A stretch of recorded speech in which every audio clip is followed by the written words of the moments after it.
Everybody good? Yes, sir. Not really. But What's the matter? I told you already. What's wrong with you? I don't remember. I got a tummy ache. Oh. I just kind of... Well, Oh, you said you got heavy-handed with the chili oil? Yeah. Yeah, it happens. So in Wake Up Barstool, you know my affliction. The air is so cold and it is blowing on me directly. And you saw when I came in, I went in and I immediately went and took a poop. I was dying for the last hour 15 of that show. And I went back to get my water because I forgot it. I asked Carson after I took a dump after the show.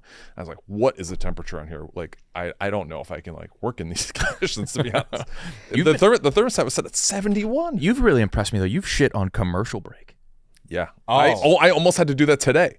can we leave all this in? Yeah, we have to. How many times do you shit at the office? Me? Yeah. 3. I think I'm less than 5. And it's like really like, you know when like your butthole turns Yes. into an Audi? Yes. Yeah. Yes, exactly. It's like You're okay if we sprinting. leave this in? Yeah. All right. Dude, All I'm right. shitting at the office every day. All right, cool. All right, on that note, all right, Bang Bang, today is Thursday. It's May 30th. As you guys can both hear, Stephen Cheah and White-Sox-Dave are playing hurt. Nick's here. He's going to be a judge. We also have Danny Conrad here. He's going to be a judge as Thank well. you for having me. Brain Clash 10. Who do you think this benefits more, having Danny as a judge?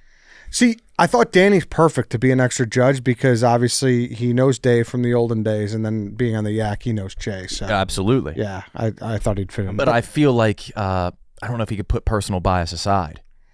But I don't know if he's gonna side with Dave. as frustrating as Dave could be, Cheah can be very frustrating as well. Yeah, I probably like Dave more than Cheah, to be honest. No kidding. Yeah. I hadn't seen Danny for like a week and a half. I sniped his ass so bad. I saw you. What's the first thing I said to you yesterday? See, I don't even remember. I probably blocked it out of my memory. I was like, so mad. haircut. And that's my... See, that made me mad. You think I don't that would remember make that. me mad too. I That think would my make me look... mad, too. And you got it cut the night before.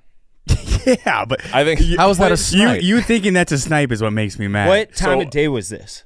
Early. This is a snipe. That is a snipe. How's that a snipe? He got a haircut. He was You know what? I hate you both But if- equally. Were you trying to hide the fact that you got a haircut? No, Oh. I agreed with Danny. Why do you hate me?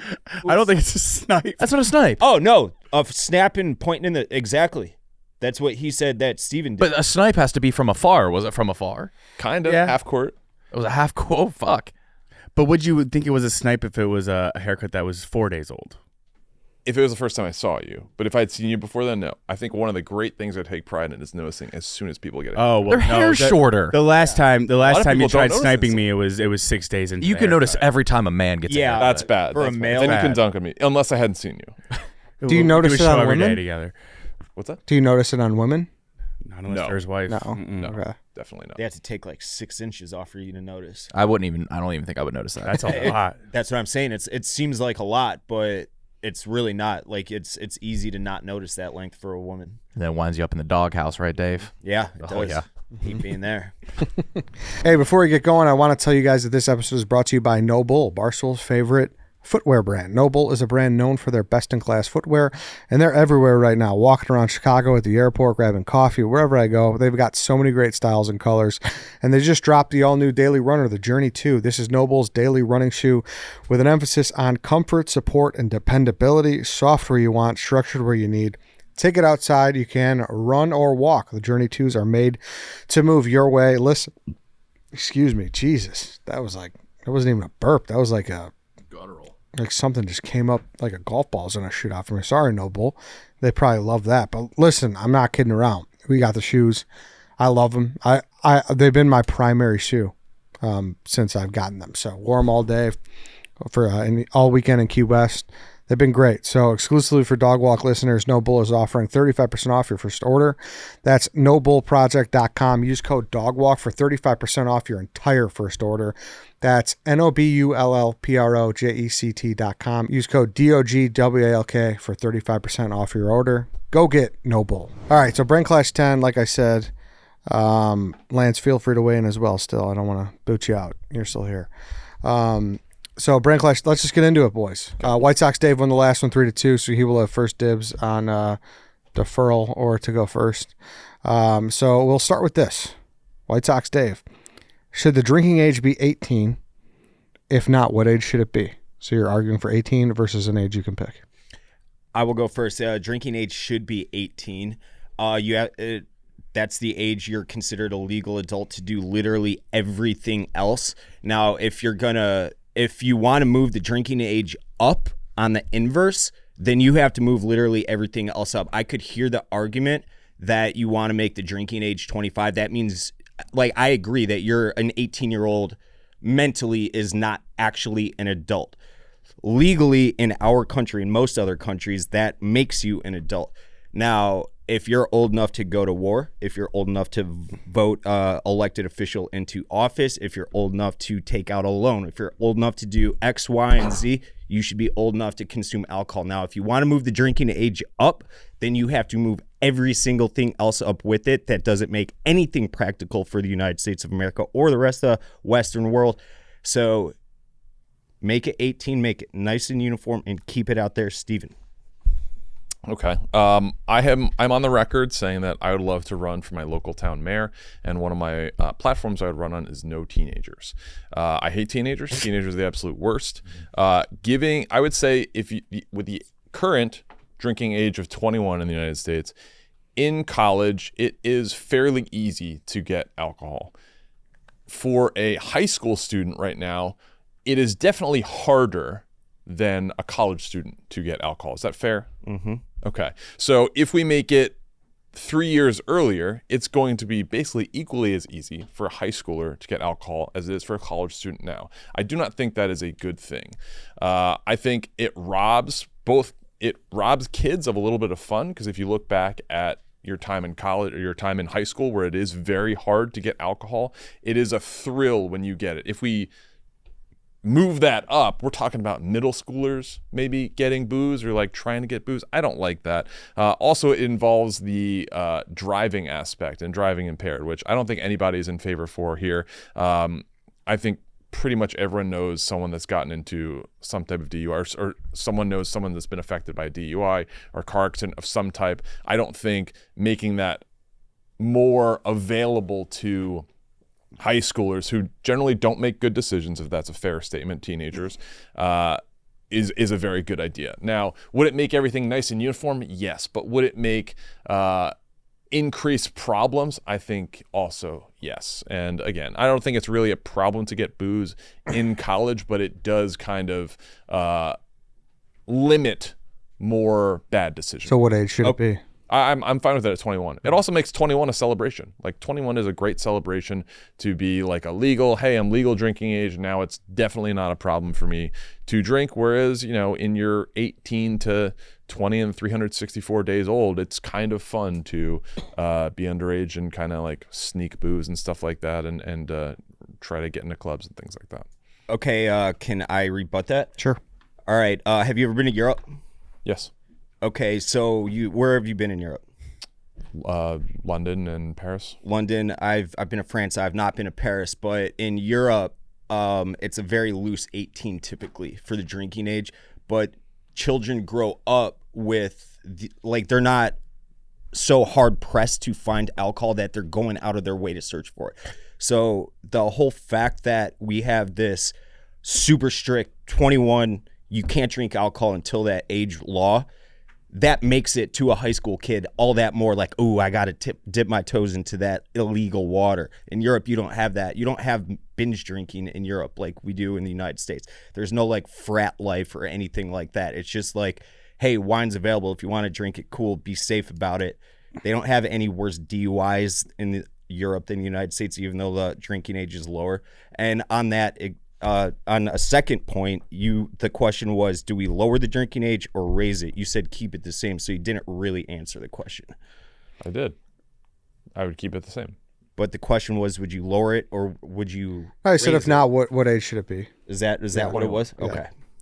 All right. Okay. Pack point two. Any quick closing argument, or should we? No, I mean, I'm an American. I'm good with the American government. I'm not trying to get some European government. I'm not trying to get a European government. I'm saying I'm using the sample size of the entire European continent to say like, hey, teenage drinking isn't a problem there, even though they have more lackadaisical drinking laws. I think you sound pretty un-American right now. Conrad, you could lead us off. Well, Dave had the golden point in this argument that we've heard a lot of times before. Yeah. If you're able to vote, you should be able to drink. I like how he took that one there. It's hard to refute that one. Steven had a great point by saying the ripple effect it will potentially cause if we lower the age, then like, you know, next thing you know, you're going to have 13-year-olds pegging for beer outside of liquor stores.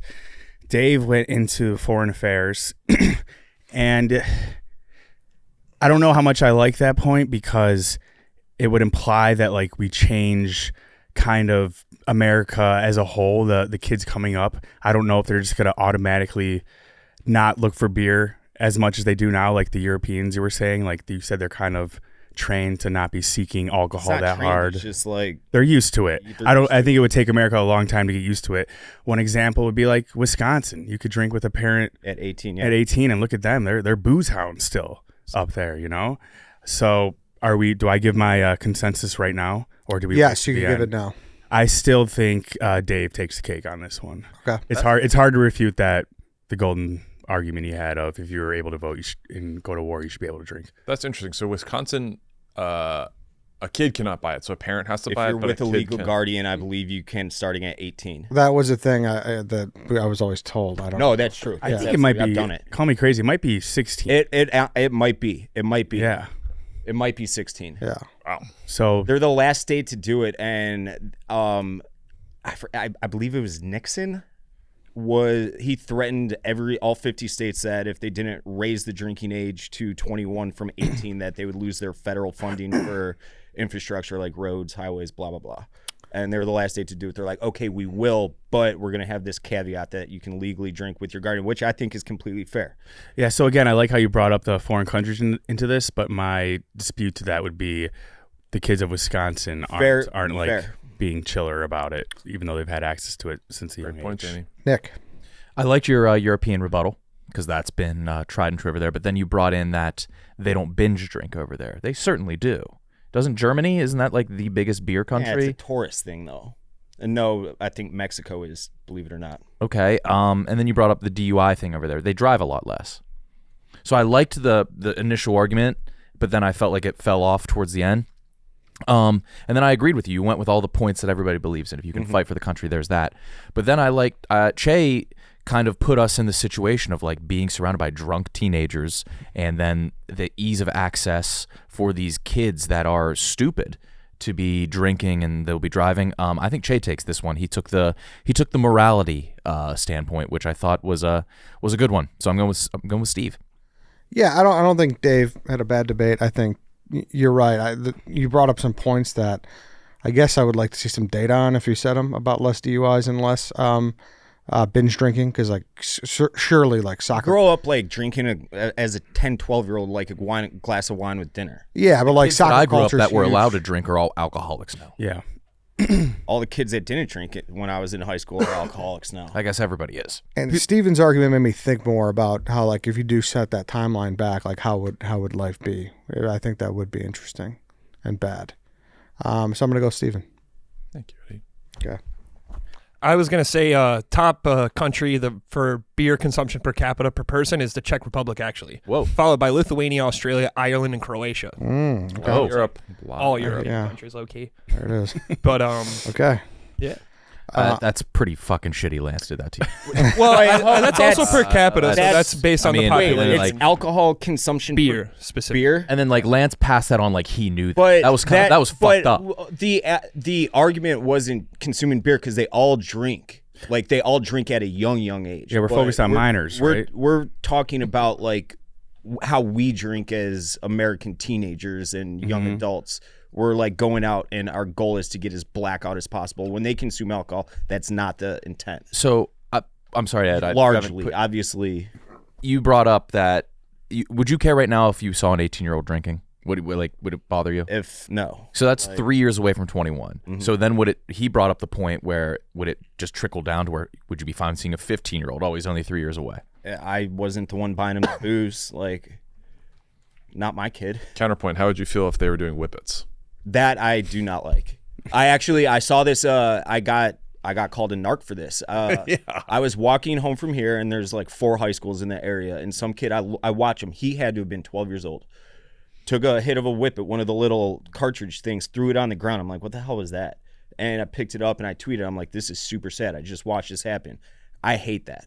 Yeah, that's like horrible for your brain. rotting your brain to the extreme. Obviously, alcohol does that too, but Davey Whippets. doesn't have the stigma that inhaling a gas does. Sure. Stephen Cheah. Exercise versus diet.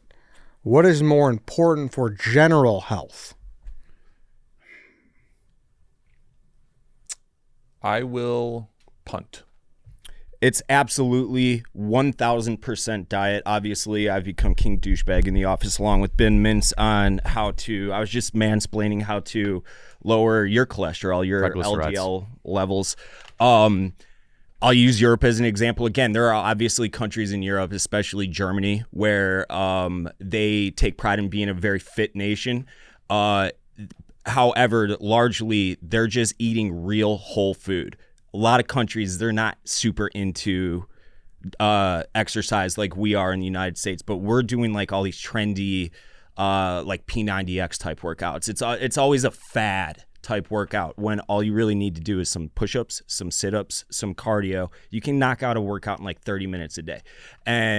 But if you complement that with an appropriate diet, you will be completely healthy, so long as you don't have any, hereditary conditions or anything like that. Obviously, there's acts of God that can happen. Danny, cancer survivor, we make fun of him for that all the time. Thank you, Dave. And You think God gave Danny cancer? yeah, That was Satan. well, one of them, I think I know where my vote's going. Saint Lucifer or Saint Christopher, whatever the Catholics believe in. But if you just eat healthy, just real foods, if you look at the back of a nutrition label and there's as little ingredients that make up whatever you're consuming as possible, you will be in general healthy. You will lose a ton of weight. It's very, very easy to do. I think I'm actually a good example of how just having an average diet and average workout routine can help someone considering what I used to look like compared to what I look like now. And I don't touch weights. I don't fucking go to a gym. I don't have all these fad workouts like ancient Chinese workouts and all that. It's push-ups, sit-ups. No Peloton? Peloton, but that's just running. And That's been around for a gazillion years. Yeah, when did they invent that? I just run. Yeah. I just do it inside to make it as lazy as possible. Still exercise nonetheless. But It's exercise nonetheless, yeah. But it's not like I'm sitting in a gym for multiple hours a day. And 90% of it is just what I changed in my diet. I completely limit fast food, like organic everything, real shit, and that's it. Cheah.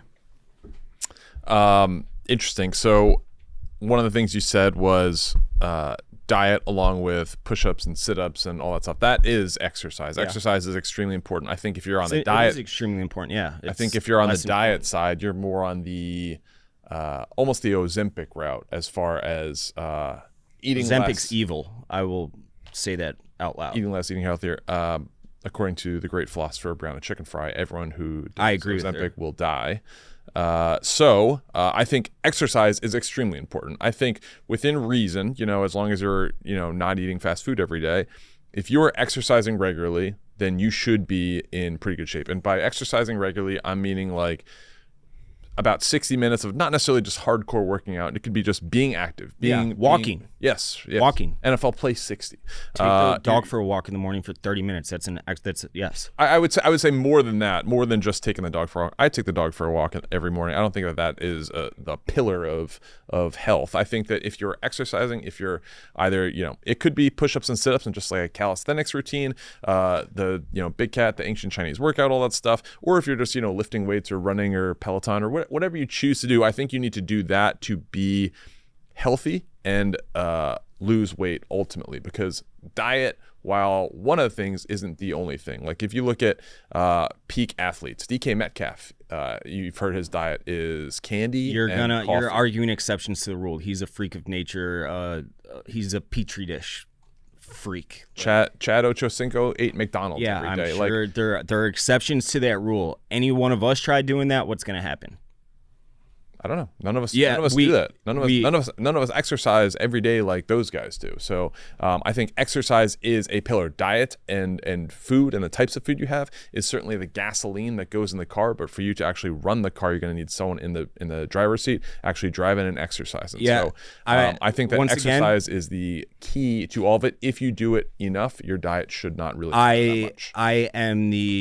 I'm a real life example of why you are just making shit up right now. I am 80% diet and like 20% like half-ass workouts. Like I said, 20 minutes push-ups, sit-ups, run a couple sprints on the Peloton. Those are all exercising. Those count for exercise. Yeah, I know, but we're weighing what's more important. Obviously, exercise is important. It has importance, but diet is the large majority of it. Okay. Nick. Cheah, I thought it was a colossal flub punting. I thought diet was the clear answer to go with. And you just kind of gifted it to Dave, who then immediately just started talking about exercise.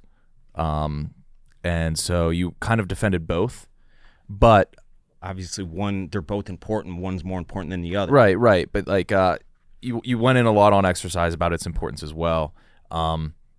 But I think you did have the stronger argument, and you do have a great case that right here, So I'm giving it to Dave. When I read the question, I really enunciated general. I didn't like that you brought up athletes. I thought Dave was within his rights to kind of rebuttal that and be like, hey, we're talking just like the average person, general. So for that point alone, I'm going to go with Dave as well.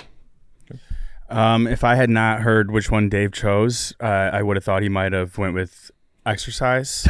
It was mentioned at the end of every sentence. Dave, I think you're on record talking about how much you do the Peloton. I think you quite often tell people about how much you exercise and less about the diet.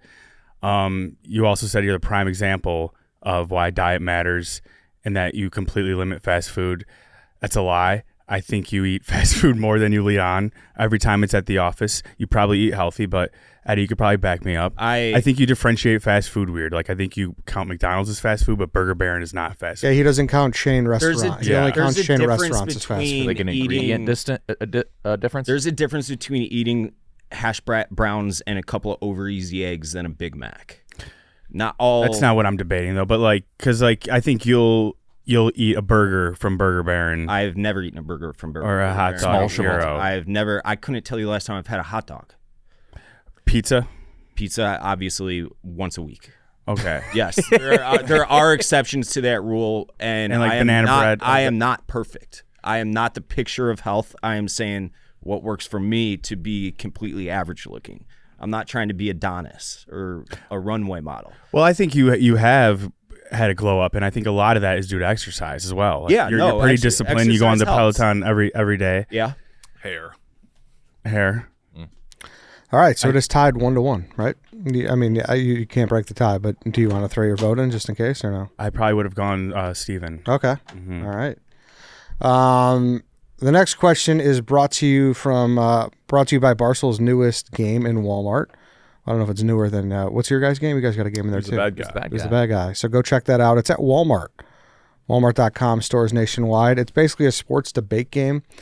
I'm going to pull a card here, and I will read a question from it. Is this the actual question? Yes. Okay, so cool. This is the third question is from the game. Go check out this game. You just argue sports takes. It's 200 of the greatest sports debate topics. No stats, no Googling, no safety net. And then people decide who the winner is. Now, did you rig this? I picked out a question that you both can answer. I wasn't going to pick one that skewed. What's the highest tennis? Yeah, like there was like some heavy UFC. Like I didn't want to do that. Yeah. So WhiteSoxDave, it's your pick or not? What is it? 1-1? Yes, it's 1-1. Which athlete is the best villain in all of sports? I'll punt. I'll give you a second, Steven. Yeah, this is I'll give you a second. Takes a second to think it's a little different. There's some obvious ones, I feel. Mm-hmm. Definitely, but I think it's definitely a little fair to give him. You know, I'll talk about Mountain Dew while you think, Steven. Okay. Mountain Dew. You guys excited for summer? Oh yeah, summer's coming, guys. Like there's Street Fest, golf. You guys, you name it. All right. I can't wait to go to a Street Fest and have a Mountain Dew. Nothing goes better with Mountain Dew. and Street Fest and hanging with your friends, then that refreshing citrus kick of Mountain Dew. Mountain Dew was probably born in the foothills of Tennessee. Enjoy the refreshing citrus kick of Mountain Dew. It's an American original. It's always great at camp. Always. Oh my God. It's unbelievable. Outside in the sun. It's like 85 degrees. You're all dehydrated and it's so good. It's the official drink of August for us, no doubt. Yeah. If not for more months, too. It is. It's great to crack a Mountain Dew here at the office. Grab a Dew. Tasting great since 48. Shout out to Mountain Dew. Shout out the Dew. All right, Stephen Cheah. I think it is pretty tough to embrace the villain role and be great. You have some examples, certainly, most recently like Trae Young. Reggie Miller certainly could be an answer here, but I'm going to go with the tried and true classic. I'm hoping with the panel's approval to get kind of a group lumped in here, and I'm going to say white Duke players, because you have Christian Laettner, you have JJ Redick, you got a lot of guys here who could Shire. Yes, John Shire. So Kinda. you have a lot of guys who can kind of fill that role, and with college, it's obviously an ever-changing thing.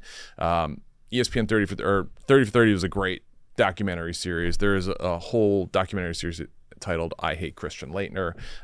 Certainly, he's the face of a great Duke team. Some of which featured Grant Hill, who's would have been an NBA Hall of Famer if injuries hadn't derailed his career. But great player, top 3 pick in the NBA. It's just they are the standard for college basketball in America. Obviously, Cameron Indoor, small stadium, smaller school, but just basketball lives there. North Carolina, the rivalry with them on Tobacco Road is awesome, and at the forefront of it, you have Christian Laettner, you got JJ Redick, you got Duke as a whole. They've got the great moments. They've got the titles, which I don't think the other ones have. Like, if you're going to say Reggie Miller, it's like, okay, he never won a championship. Trae Young, obviously similar. Hasn't won a championship. I think once you become a champion, it is very hard to keep that villain role because you did it. You climbed the mountain. But Duke guards, especially, or white Duke players, especially Christian Laettner, have won a championship and still maintain that villain role, which is a very impressive and hard thing to do. So I'm going to go with white Duke players. Okay. Dave? I don't hate the creativity in that pick. It's a little outside the box. However, I'll give you an example to rebut what you just said right now. You said it's hard to be the villain and still be at the mountaintop and win a championship. LeBron James has done that, 4 times now? 5 times now? LeBron James is the most hated dude on earth. And for as good as he is, we all know it's an argument between him and MJ for the greatest two ever. Obviously, I'm a Chicago guy. I would root MJ over LeBron. But LeBron James is, for as good as he is, the flopping, the decision, going live TV just to feed and pump his ego. And all he had to do was be like, yeah, I'm going to Miami. Nobody fucking needs to see you sit down with whoever, what was it? Who do you sit down with? Whoever it was. And to hear you jerk yourself off about where you're going to be playing next year, just completely bail on the city that drafted you and that you grew up outside of. Then you go to the Lakers, you wear number 23 after MJ did it. It's like, dude, you are the most insufferable fucking cunt ever. Now, Christian Laettner obviously had an NBA career. JJ Redick, a solid one. We all like him now because of his post-playing days. Yeah. He's regular on PMT, and he seems to be an actually good dude in spite of being hated on the basketball court. LeBron James is dude, just fuck off. And like I said, he's arguably the best to ever do it. So if you want to whittle it down to an absolute specific question, what was it? Which athlete is the best villain in all of sports? Best villain in all of sports. He's arguably number 1 greatest player ever, and he is absolutely a villain. Fuck him. He's not a villain at all. He's maybe one of the more babyface guys. He certainly had what you could look at as a career gaffe with the decision as far as bad decision making. I don't think that ever makes him a villain. You don't see LeBron. LeBron's not an end of game killer, really going after the crowd. He is a playful guy, especially at age 41. It's because he's so insecure that he has to give that aura off that, look at me, I'm just a goofy little nice guy. The LeBron Dave feud, that's more Dave being the villain than LeBron being the villain. I don't. Dave's like that. A lot of people have Dave's opinion, same opinion on that, including me. LeBron has so many stands. I feel like he does have haters, but I don't think he's viewed as a villain. Even the MJ versus LeBron people, like wait, arguing because he has fans and stands, doesn't mean he's a villain. I think when I look at LeBron, I think he's so babyface. Like I think you could say Kobe. And that's an answer because he is the villain. He's the one that's hitting the game-winning shot and doing his pose and all that stuff. Obviously, when he was playing and alive and all that stuff.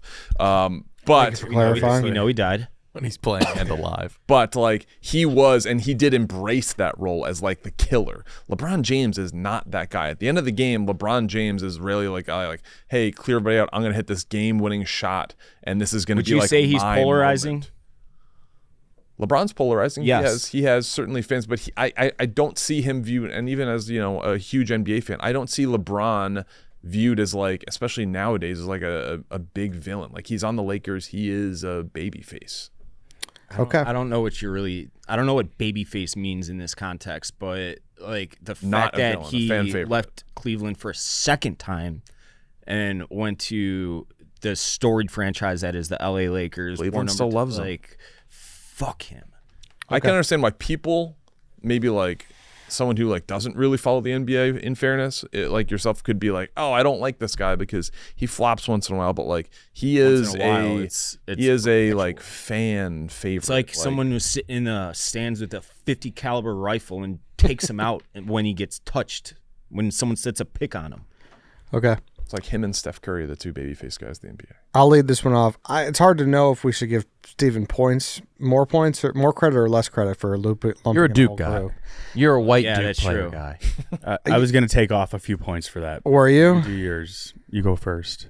Yeah, I mean, Dave, I get your points, and you brought up a few of the LeBron moments, but I don't think you uttered once that he did it to his hometown.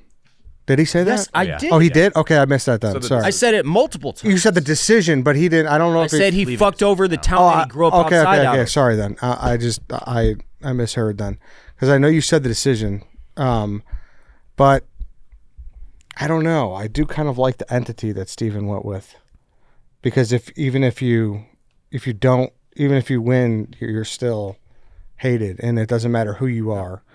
Like it goes deeper. Like the villain role goes deeper. LeBron won in Cleveland and was beloved, and like he left, and he got them a championship. I'm gonna take Steven. Danny. Okay.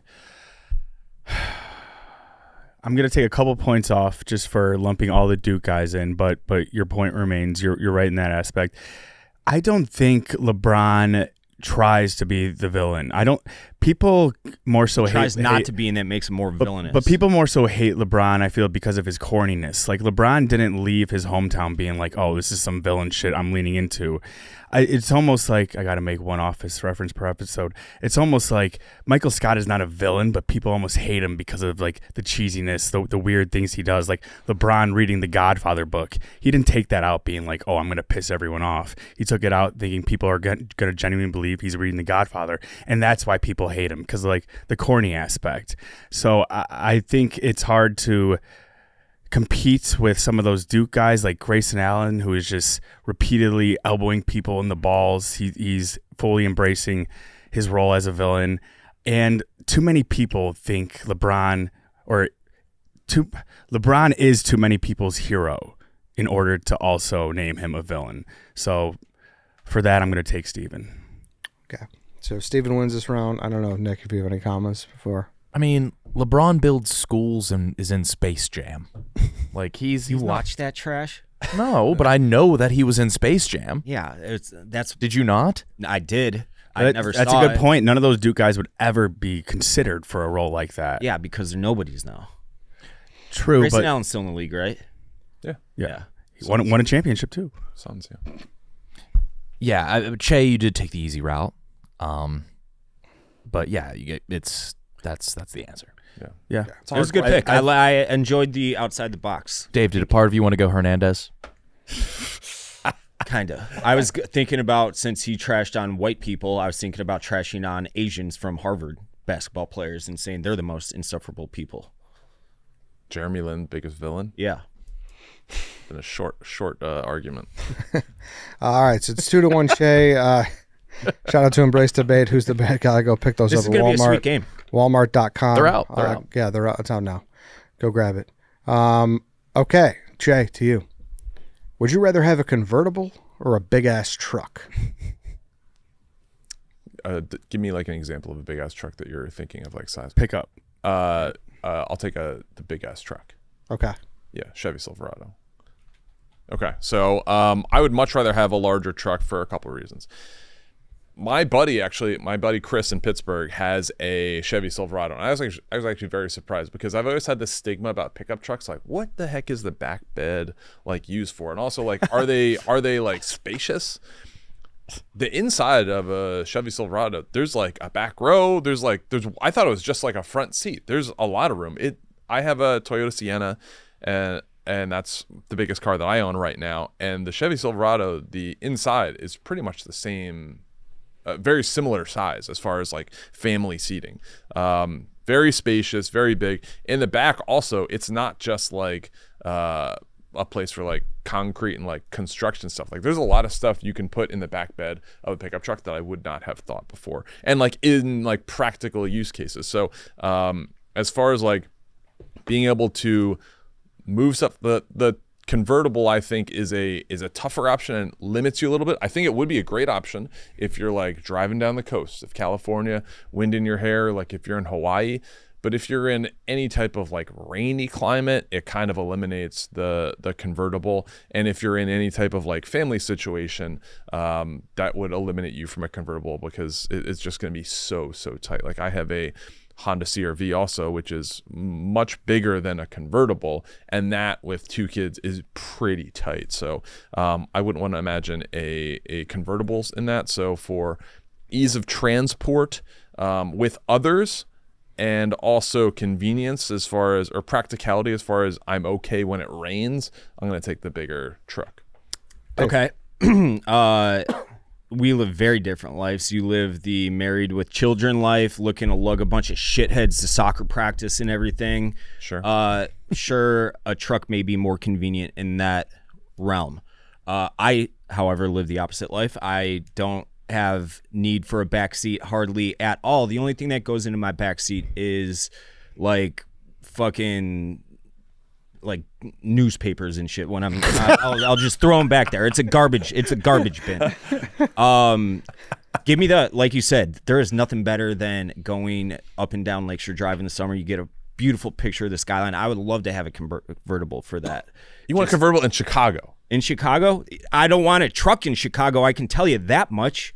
I live downtown. I live a few blocks away from here. Trying to get a truck into my alley to get into my carport would be literally impossible. And he can speak to that. He can speak to that. And he can speak to that. I'm going to give you the benefit of a few warm months. What do you do in December, in January? I don't know if you know this about convertibles, but they convert from having no roof to having a roof. So in the winter months, then I would have the roof up to avoid the elements like snow and maybe cold rain and whatnot.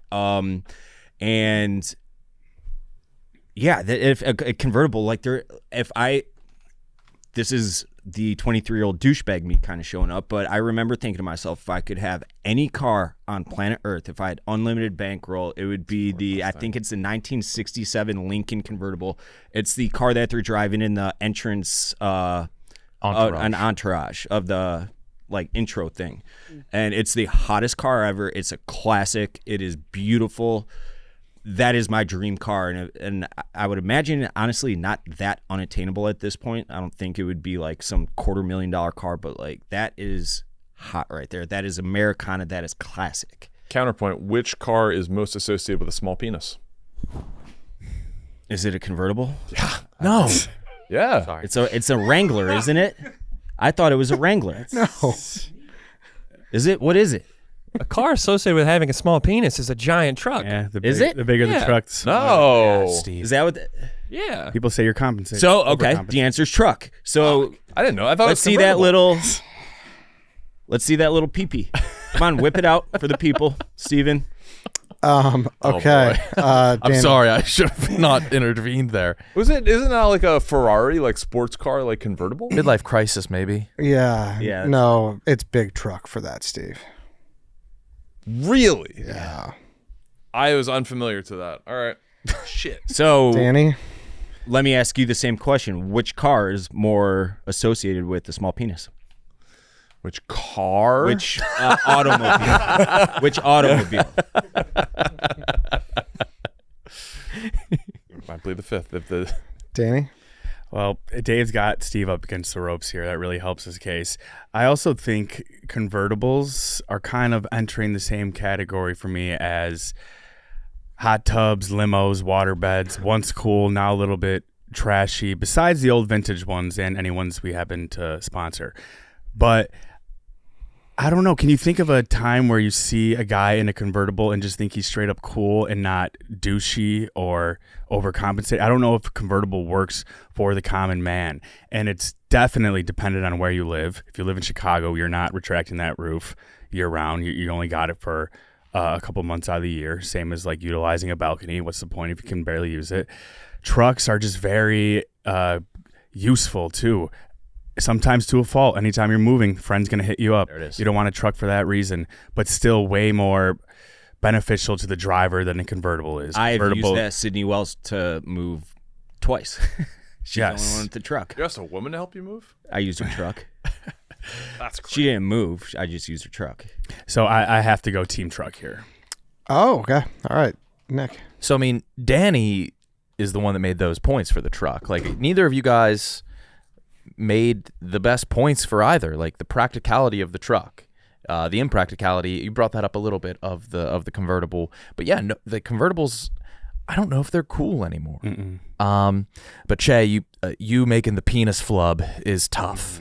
Is really tough. So I'm going Dave here. And also, like, if you ever are looking to buy a car, like you desperately need a car, you're never going convertible. Convertible is always like a toy. So it's maybe like your second car. They That's take why. up space. That's why I did preface it by saying like unlimited bankroll with that, and that's Yeah. a classic version. And of like convertible. have you driven in a convertible? Yes, when I was much younger. Have you been in a soft top convertible when it's cold? It's still cold and loud. It sucks. I think there's just a lot of missed points. And contrary to popular belief, I think girls hate convertibles. They used to be seen as a car you used to pick up girls with. It ruins their hair. Their fucking eyelashes are going everywhere. Convertibles aren't as cool as you think anymore, at least. So I'm the tiebreaker here. It seems to be. I thought Steve brought up a great initial point about the back row of trucks. They are awesome now. Like they are just nice. Surprising. Yes, surprisingly just nice luxury SUVs. Weather obviously brought up good points there too. I'm surprised you didn't lean into parking a little bit more because I know you want a truck. You just can't. And like you talked about the difference of lifestyles, and I realized you were arguing against what you would have wanted. Which good job by you. You understood the hypothetical this time. Only took 10 episodes. But yeah, Steve, like you pulled a WhiteSoxDave. You did too much and you fucked yourself. Yeah. Can I? I also failed to mention the safety aspect. Like if you get into a car accident with a convertible, Yeah. you might be dead. Yeah. Where a truck, you're But and you compared your lifestyles, like even being in the suburbs, sometimes it's not that convenient to park a truck either. No, not like, at all. You got to go to the back row if like you can't squeeze between the lines. A jewel Taking up a whole side of the road if you're parking on your side Yeah. street. So I'm gonna go with WhiteSoxDave. Okay, since I won that one, I would like unlimited bankroll. I would love to have that convertible, but like I would never. 99 times out of 100, I'd go truck over convertible for everything you said. yeah. You seem like a genuine convertible guy, though, Steve, no? Like the No, blue. like my wife and I drove up the California coast in a couple months ago, and had the weather been a little bit nicer, we would have tried to get a convertible just for that, like wind in your hair, all that stuff. But no, I would never want to. Like I just can picture in my head hitting the button and taking your sunglasses off and Transition. putting them in the case. Yeah, true. The roof going back. Like, whoa! Wow! Yeah. All right. So we will go to the 5th round Oh my god. for the win. I think we've done this the last couple, haven't we? Yeah, but this one felt a little more genuine. Yeah, it did. I did not. How are the dinosaur shorts going, by the way? Good. Okay, good. What's going on? Watch Any new zero. discoveries? I watched one this morning on. Really? Do you think the new All the discoveries are getting a little fishy? Like, how they find Maybe out? a little bit. It was a geopolitical post. However, With dinosaurs? yeah, with dinosaurs. What about? Underneath Saudi Arabia, Iran, Iraq, etc. It's all the dinosaurs that made oil. that are creating the oil, and it was explaining how 150 million years ago, the dinosaurs were leading to geopolitical events of today. Wow. Okay, so the last topic, White Sox Dave, up to you. Would you rather be the world's best yo-yoer or the 1,000th best person at throwing a football? I'll take this one. I'd rather be the best yo-yoer. I am infatuated with people that are the best at any given thing. They could be the best painter, the best basketball. It doesn't matter. If you're the absolute grade A, number one, unquestioned best at something, then you are you have a skill that you can show off that nobody else on planet Earth can do. And there's something that's cool about that to me. It could be singing, it could be yo-yoing, it could be the 1,000th best passing. What was the question? 1,000th best person at throwing a football. Okay, congratulations, you're the quarterback at North Central College. Who gives a shit? Literally, if you're the 1,000th best passing quarterback in the world right now, how many Division I teams are there? 300? I think that's for basketball. For 60 something, I think. That's for basketball. It's way shorter for football. It's way less. It's can you look that up real quick? I mean, do the math. I don't think me saying the 1,000th best quarterback in the world is starting. Honestly, that might be the 500th best quarterback in the world. 266 Okay. Division I football. So they're the best Division III football team. So that's another 200. The 700th best quarterback in the world is the starting quarterback at my shitty Division III school. So congratulations, you have $70,000 in debt.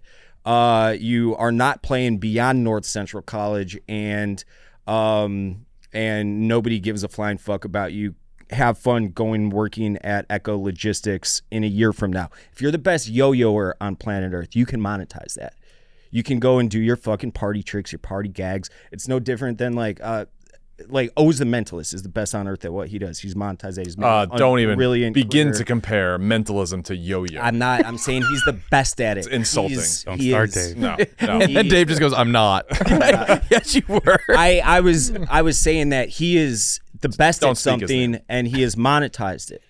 And I just saw him. Because it's awesome. It's not yo-yoing. Name the best yo-yoer. I don't know who the best yo-yo. Yeah, okay. I'm sure the greatest. All right, just yo-yo- say your favorite. I gotta. Top three. All right, Steven, you're up. Okay, so your math is a little bit incorrect, or maybe you just haven't heard of backup quarterbacks, because backup quarterback is a pretty sweet Okay, life. so there's 90 of them in the NFL. Yeah, I didn't say Total being in the NFL. quarterbacks. Being a backup college quarterback has got to be a pretty sweet gig, and I think we could just ask Caleb Presley about that, because being a backup quarterback means you were the man in high school. You were the best in your town, no doubt about it. You were starting, maybe you were even in the state championship game. You're in college. You don't have the big pressure of the Julian Sayin or anyone like that, but you're the backup. You just get to But sit you're back. also, if you're Julian Sain's backup, you're also the 50th best quarterback in the world, not the 1,000th best quarterback in the world. So you got to go maybe you're third string on Ohio State. Maybe you're that's still better than. maybe you're a backup quarterback at San Diego State. But guess what?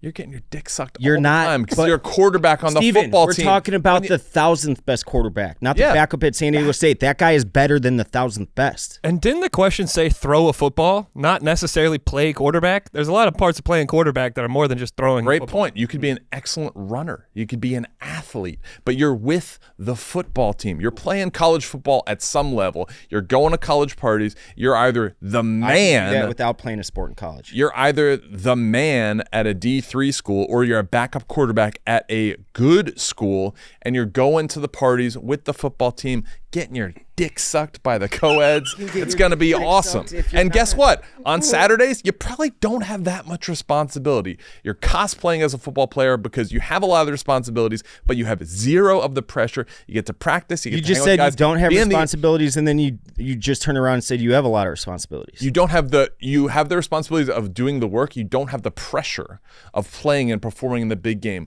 Being the 1,000th best quarterback in the world would be awesome, and any one of our college experiences would be way better if we were that. Wrong. Wrong. Okay, if you can name one yo-yoer, I will concede. A professional. No, I wouldn't have taken that side. If I had the first pick, I would have taken 1,000th quarterback. That's crazy. The 1,000th best quarterback might be the backup at North Central. That's what I'm saying. Like, dude, that guy's the man at North No, Central. he isn't, Steven. I promise you, he's not. I went there. He's going to all the parties with the football team.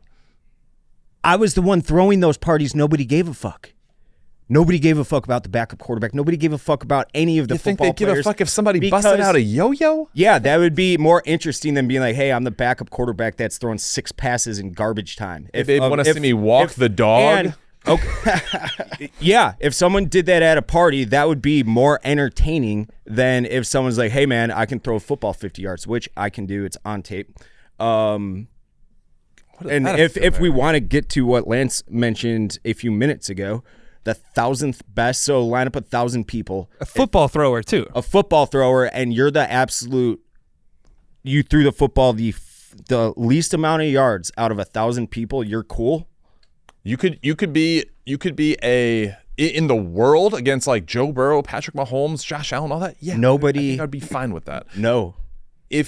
Also, being the 1,000th best thrower of the football means you play a lot of football probably, and you could be a starting like quarterback at Georgia Tech. No, where you run the ball a lot, but you can throw the football. Maybe my perspective is skewed. Dave, where do you think you could throw football 50 yards? Yes. Where do you think you lie I could. nationally at that time? It's not top 1,000. Don't say that.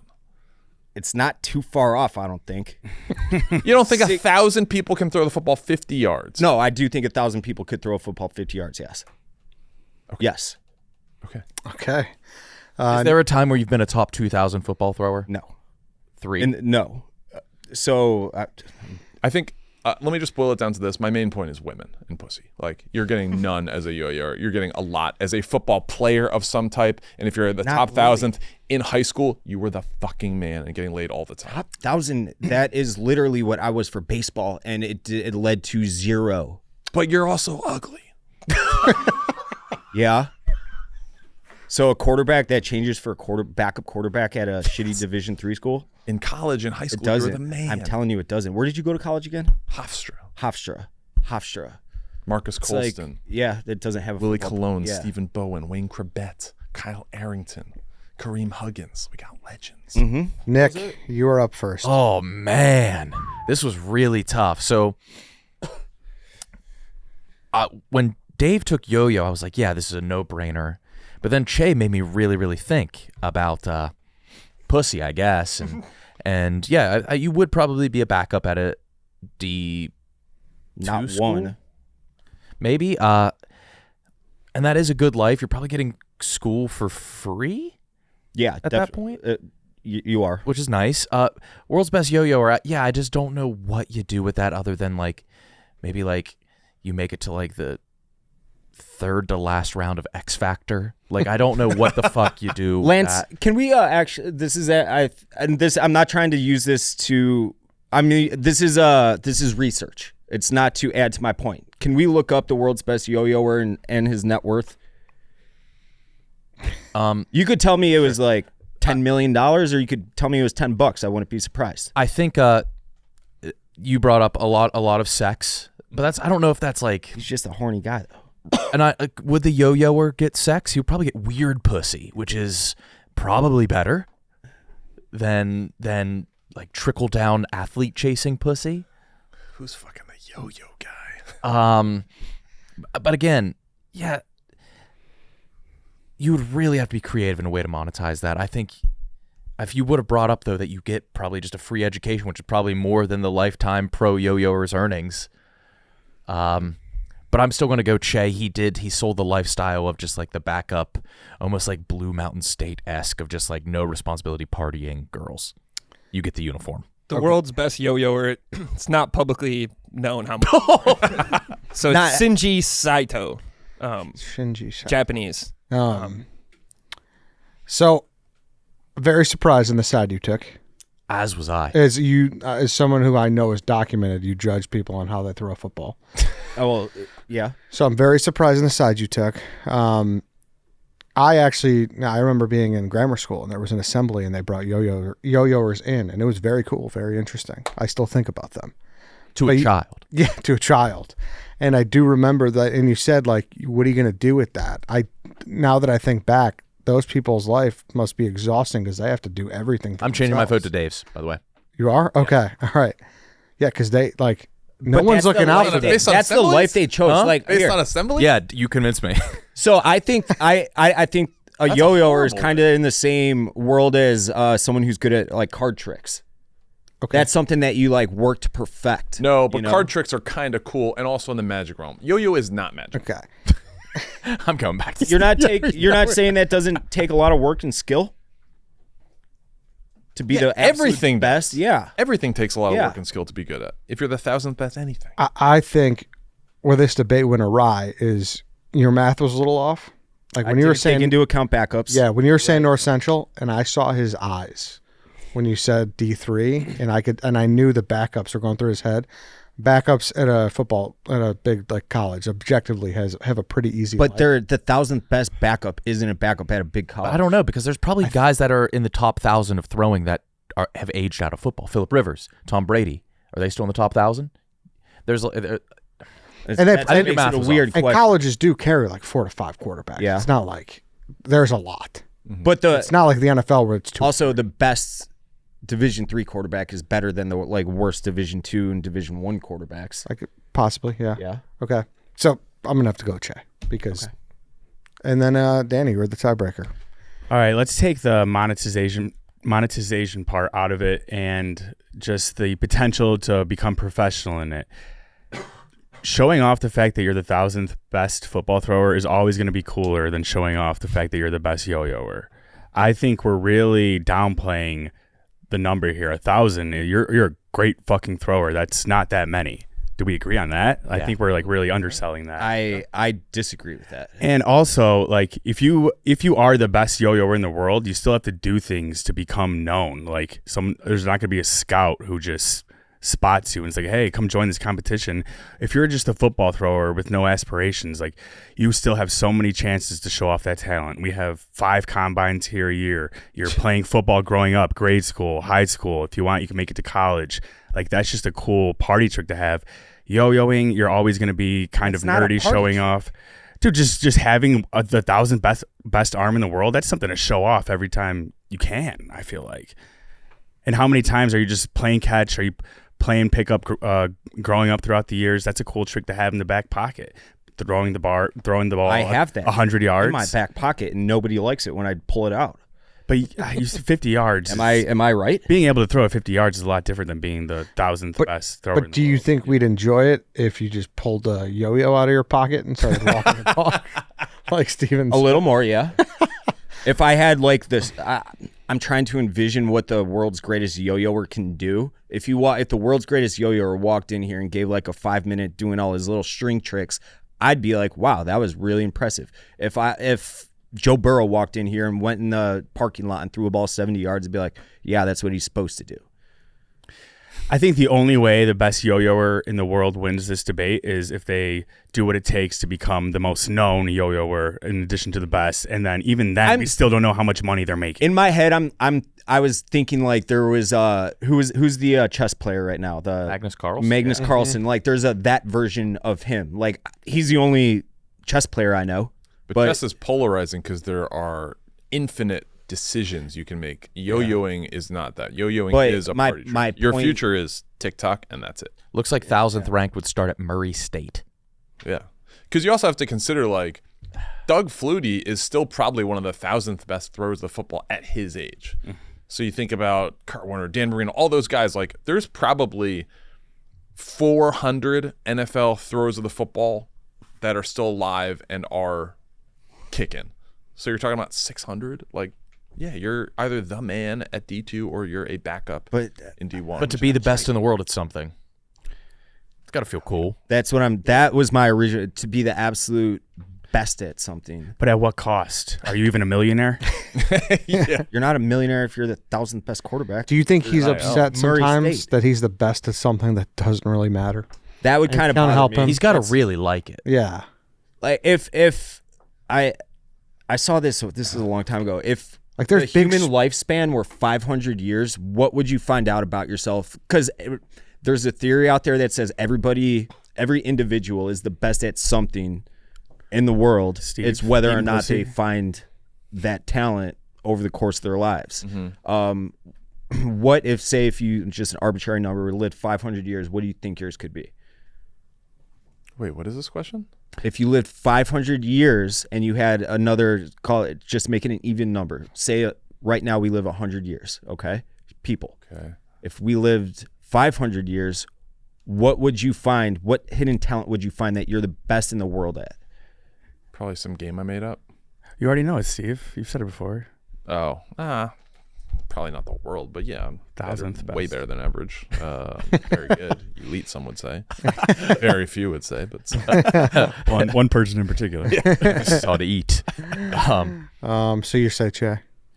I'm saying Steven. Okay. I'm sorry, Dave. I just think it's always going to be cooler to be the 1,000th best football thrower than it is the best yo-yoer. I wish there was an example of like the world's best yo-yoer right now, like the chestnut of yo-yoing, so we could say that being the best yo-yoer would actually pay off, but we just not only do we not know who they are, we don't know how much they make. I assumed there was someone like that out there, like a It's chestnut. a fair assumption. Yeah. I'm on the forums of yoyoexpert.com, and Purple link. if you win, there's no prize money. Yeah. Oh no, Dave, it's free yo-yos. You get free yo-yos.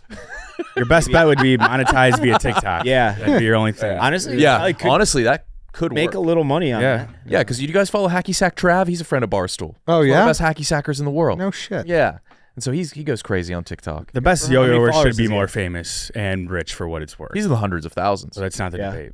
Good for Hacky Sack Trav. At my There's high gotta school, be a we had a famous guy he was so good at yo-yoing, and he did it in the talent show, and he was a relatively quieter kid. Most people didn't know him. He set the school on fire, Yeah. like metaphorically with it. But I mean, seriously, like, and everybody knew him and stuff. So like, yo-yoing probably got him some pussy. And then the quarterback beat his ass and got his dick sucked. We had this kid. His name is Divesh in high school. Similar. He was really Similar quiet. to Similar kind of story to that. It Did you was point to Maresh's desk? I pointed to Danny Lance. He was really quiet kid. Everybody liked him, but he was, just kind of did his thing.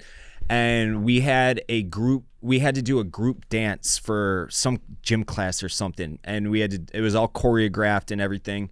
And it was me and like 10 of my friends who did one. And then he went alone, and we're like, what the hell is he doing? This is supposed to be a group project. And it was kind of like Napoleon Dynamite, where he did this individual choreographed dance out of nowhere that was absolutely fucking incredible, and the entire school exploded. It was one of the coolest. I got the chills right now just thinking about it. All right, Stephen Cheah, congratulations for winning Brain Clash 10. Listen, you guys said you had a tummy aches coming in. You guys I both, feel better now. you both debated pretty well, I thought. yeah, I with think it took fire, my mind- with Yes. passion. Great last question, too. Nick, that was yours. Oh, Good stuff. All right, Brain Clash 10 in the books. Thanks for having me. What is it? This was Thank fun. you, Danny. 3 and 7. I have the one since 7, so Cheah is 3 and 1. He's won 3 out of the last 4. Okay. Yeah, so we'll see you for Brain Clash 11 in May. Thank you guys for listening. Thanks for watching. See you next time.